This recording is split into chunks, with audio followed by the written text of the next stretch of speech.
Dear students, listen this sound. अच्छा dear student, ये वाली आवाज़ अक्सर आपने सुनी होगी। जब कोई जहाज़ हवा में से गुज़र रहा होता है तो एक ज़ोरदार आवाज़ आती है और कभी-कभी ये आवाज़ इतनी ज़्यादा होती है, इतनी सख्त होती है कि खिड़कियों के शीशे तक तक टूट जाते हैं। इस आवाज़ को हम सोनिक बूम कहते हैं। आज हम देखेंगे कि ये सोनिक बूम जो है वो कैसे प्रोड्यूस होता है, सोनिक बूम बनने की रीज़न क्या होती है।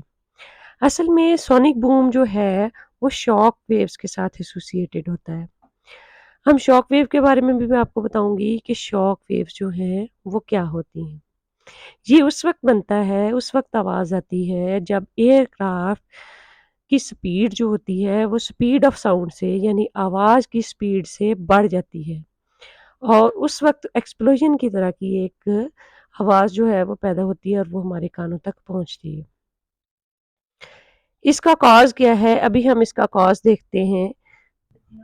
जब एयरक्राफ्ट हवा में से गुज़र रही होती है, तो उसके आगे और पीछे बिल्कुल इस तरह जैसे कि ये देखें यहाँ आपको नज़र आ रही हैं वेव्स, यानी जिस तरह पानी में कोई जहाज़ गुज़रता है या कोई कश्ती गुज़रती है तो उसमें वेव्स प्रोड्यूस होती हैं। इसी तरह यहाँ पे हवा में जो एयरक्राफ्ट होती है उसके आगे और पीछे इसी तरह की वेव्स जो हैं प्रेशर वेव्स प्रोड्यूस हो जाती हैं।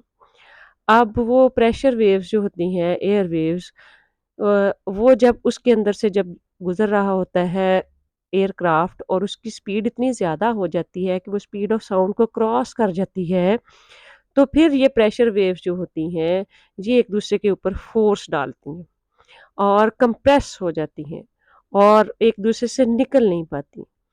तो उसके बाद जब ये कंप्रेस हो जाती हैं, एक-दूसरे में से निकल नहीं पाती, तो फिर जो है एक एक्सप्लोजन की आवाज़ आती है, यानी कि वहाँ पे जो वेव प्रोड्यूस हो जाती है वो दोनों के मर्ज होने से एक लाउड वेव प्रोड्यूस हो जाती है। वो लाउड इंटेंस बीम होती है, उस लाउड इंटेंस बीम से शॉक वेव जो है वो बनती है, वो हमारे कानों तक आती है। वो शॉक वेव जो हमें सुनाई देती है वो एक एक्सप्लोजन की तरह जो है वो हमारे तक आती है। उसको हम सोनिक बूम कहते हैं। अच्छा, ये जो वेव्स होती हैं जिनको हम शॉक वेव्स कहते हैं, ये स्पीड ऑफ साउंड से ज़्यादा स्पीड से मूव करती हैं। ये वाली जो क्राफ्ट होती है जब स्पीड ऑफ साउंड से ज़्यादा स्पीड से मूव करती है उसको हम सुपरसोनिक क्राफ्ट कहते हैं, सुपरसोनिक यानी उसकी स्पीड जो है वो स्पीड ऑफ साउंड से ज़्यादा होती है। अच्छा जी, अब अगर तो कोई एयरक्राफ्ट जो है, उसकी फ्लाइट बिल्कुल स्मूथ होती है, तो उसके नोज़ से जो है वो शॉक वेव्स क्रिएट होती हैं और उसकी टेल पे एंड होती हैं।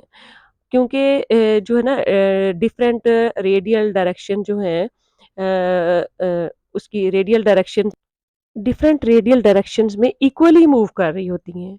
अच्छा, वो इस तरह से जो फ्लाइट होती है वो बिल्कुल स्मूथ होती है।